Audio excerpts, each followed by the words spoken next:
नमस्कार. आजच्या या सविस्तर माहिती सत्रात आपलं खूप खूप स्वागत आहे. आज आपण एका अशा विषयावर बोलणार आहोत जो खरं तर अनेकांसाठी डोकेदुखी ठरतो. तो म्हणजे हयातीचा दाखला किंवा ज्याला आपण लाईफ सर्टिफिकेट म्हणतो ते जमा करणं. महाराष्ट्रातल्या सामाजिक सुरक्षा पेन्शन योजनांसाठी हा दाखला आता थेट घरबसल्या अगदी ऑनलाईन कसा जमा करायचा हेच आपण आजच्या या सत्रात समजून घेणार आहोत. ठीक आहे, चला तर मग यात सविस्तर लक्ष घालूया. म्हणजे बघा, जुनी पद्धत आठवली तरी अंगावर काटा येतो, बरोबर? पूर्वी वयोवृद्ध आणि दिव्यांग आजी आजोबांना प्रत्यक्ष कार्यालयात जाऊन तासन तास रांगेत उभं राहावं लागायचं. शारीरिकदृष्ट्या ते किती त्रासदायक होतं. पण आता ही परिस्थिती पूर्णपणे बदलली आहे. या नवीन बेनिफिशरी सत्यापन ॲपमुळे हे सगळं आता तुमच्या मोबाईलवर एका क्लिकवर शक्य झालंय. तंत्रज्ञानाने ही अडचण कशी दूर केली आहे हे पाहणं खरोखरच कमाल आहे. हे सगळं सोपं करण्यासाठी आजच्या या माहिती सत्राची रूपरेषा आपण 5 भागांत विभागली आहे. 1. घरबसल्या हयातीचा दाखला. 2. ॲप डाउनलोड व नोंदणी. 3. लाभार्थ्याची माहिती आणि पडताळणी. 4. चेहरा स्कॅन प्रक्रिया. आणि 5. आपला दाखला जमा झाल्याची खात्री. वळूया पहिल्या भागाकडे.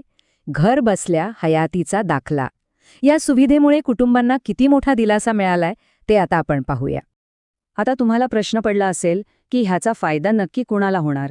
तर महाराष्ट्रातल्या काही विशिष्ट योजना, जसे की संजय गांधी निराधार योजना, श्रावण बाळ योजना, दिव्यांग पेन्शन, विधवा पेन्शन आणि वृद्ध पेन्शन योजना, या योजनांचा लाभ घेणाऱ्या सर्व नागरिकांसाठी ही घरबसल्या करता येणारी प्रक्रिया खऱ्या अर्थाने वरदानच ठरत आहे.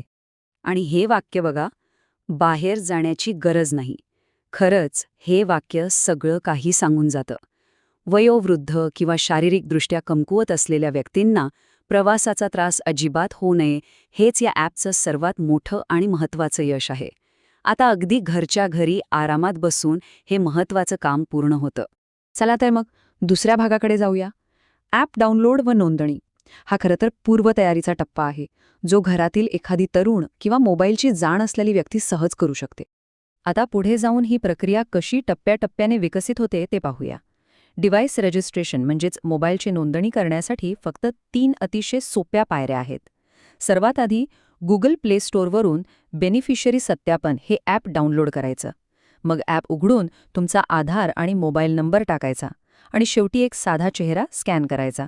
झालं. पण थांब, इथे एक अत्यंत महत्त्वाची गोष्ट लक्षात घेण्यासारखी आहे. डिव्हाइस रजिस्ट्रेशन करताना पेन्शनधारकाचाच मोबाईल किंवा त्यांचाच आधार क्रमांक असावा अशी अजिबात सक्ती नाहीये.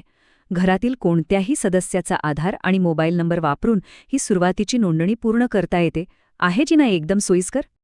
आता आपण तिसऱ्या भागात प्रवेश करतोय, लाभार्थ्याची माहिती आणि पडताळणी. आता मदतनीसाच्या मोबाईलवरून मूळ पेन्शनधारकाची पडताळणी कशी करायची त्याकडे लक्ष देऊया. ॲपमध्ये मुख्य स्क्रीनवर आल्यावर योग्य पर्याय कसा निवडायचा हे पाहू. सर्वात आधी राज्य म्हणून महाराष्ट्र निवडायचं. त्यानंतर सोशल सेक्युरिटी पेन्शन या पर्यायावर क्लिक करायचं आणि मग बेनिफिशियरी व्हेरिफिकेशन म्हणजे लाभार्थी पडताळणीवर टॅप करायचं. ॲपमध्ये हा मार्ग अतिशय स्पष्ट आणि समजायला सोपा दिलेला आहे. आता मात्र इथे थोडं लक्ष द्या बरं का. मगाशी आपण कुटुंबातील कोणत्याही सदस्याची माहिती वापरली होती, बरोबर? पण ह्या टप्प्यावर मात्र मूळ लाभार्थ्याचा म्हणजे ज्यांची पेन्शन आहे त्यांचाच आधार क्रमांक आणि मोबाईल क्रमांक टाकावा लागतो. हे टाकल्यावर एक OTP येईल. तो तिथे टाकला की ही माहिती निश्चित होते. यानंतर येतो तो या संपूर्ण प्रक्रियेचा सर्वात महत्त्वाचा आणि चौथा भाग, चेहरा स्कॅन प्रक्रिया.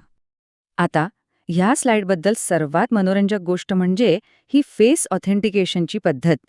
इथे फक्त कॅमेरा लाभार्थ्याच्या चेहऱ्यासमोर धरून चालत नाही, तर त्यांना कॅमेरासमोर डोळ्यांची उघडझाप म्हणजे ब्लिंक करायला सांगायचं आहे. ही साधीशी कृतीच हे सिद्ध करते की लाभार्थी खरोखरच तिथे उपस्थित आहेत आणि जिवंत आहेत. तंत्रज्ञानाचा हा वापर खरंच थक्क करणारा आणि अचूक आहे. आणि एकदा का ती डोळ्यांची उघडझाप कॅमेराने यशस्वीरित्या टिपली की समजून जा, आपलं सर्वात कठीण काम संपलं. स्कॅन यशस्वी होताच तुमचा हयातीचा दाखला थेट ऑनलाईन सिस्टममध्ये जमा होतो. कागदपत्रांच्या फाईल्स घेऊन ऑफिसच्या चक्कर मारण्याचं टेन्शन आता कायमचं संपलं. आता वळूया शेवटच्या 5व्या भागाकडे, आपला दाखला जमा झाल्याची खात्री करणं. सगळं काम झालंय, पण ते शासनापर्यंत पोहोचलंय ना, हे तपासणंही तितकंच गरजेचं आहे ना.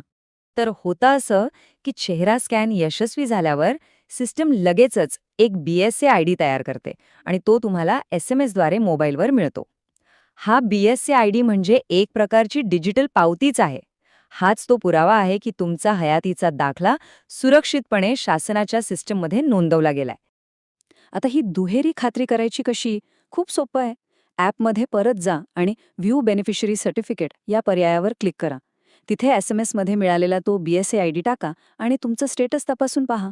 बस, काम झालं. तर सर्वात कळीचा मुद्दा हा आहे की शासनाकडून मिळणारी ही पेन्शनची मदत विना अडथळा सुरू राहावी, यासाठी ही सोपी प्रक्रिया वर्षातून बरोबर एकदाच पूर्ण करायची आहे. फक्त वर्षातून एकदाच. आणि तुमची वर्षभराची पेन्शन अगदी सुरक्षित राहील. आजच्या या माहिती सत्राच्या शेवटी एका महत्त्वाच्या प्रश्नाने आपण थांबूया. महाराष्ट्रातल्या सर्वात असुरक्षित पेन्शनधारकांसाठी या डिजिटल पडताळणीमुळे विलंबाची समस्या खरोखरच कायमची दूर होईल का?